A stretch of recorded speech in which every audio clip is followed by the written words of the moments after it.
It's getting around that time of the year, Jax. Finals are right around the corner, so here are some tips and tricks to help you study for them. At the Ralph W. Steen Library, the Academic Assistance and Resource Center, I spoke with graduate teaching assistant Citori Helveston, and here's what she had to say. I think to start preparing for finals, you should always start early, so don't wait the week of. Cramming has never worked for anyone.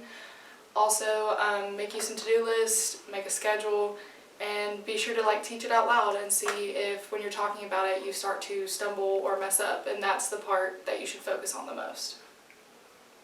For me personally, I keep a physical planner, so I said make to-do lists of course do order of importance or things that need to be done faster.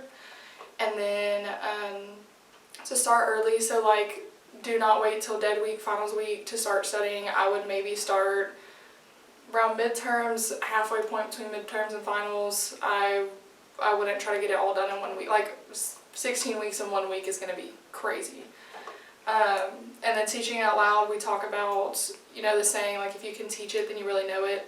So we talk about if you can say it out loud, practice it out loud, or even tell someone about it, or whatever the topic is, then when you're teaching out loud, you will start to hear yourself, if you know step 1 and step 2, but step 3, as you're trying to explain it, you're kind of fuzzy on that part. That would be the part that you should focus on. So if you're stumbling, messing up, blanking out, that is when you're teaching out loud, that's where you should focus. Self-quizzing also can include, maybe you're not comfortable talking out loud, but it includes writing everything out, writing steps out, stuff like that.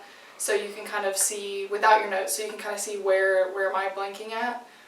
I also talk about interval memory retrieval, which is just a really fancy way to say space it out. So if you're reviewing, you should be reviewing week 1 notes and week 4. So just randomly pull back information from the beginning of the class and just see if you can remember it, see if you can go over it.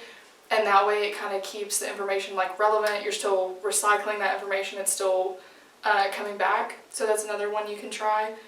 We also talk about mixed problem types. I think there's a misconception that you should get this problem done first and you should really get that down and then you'll move to the next one.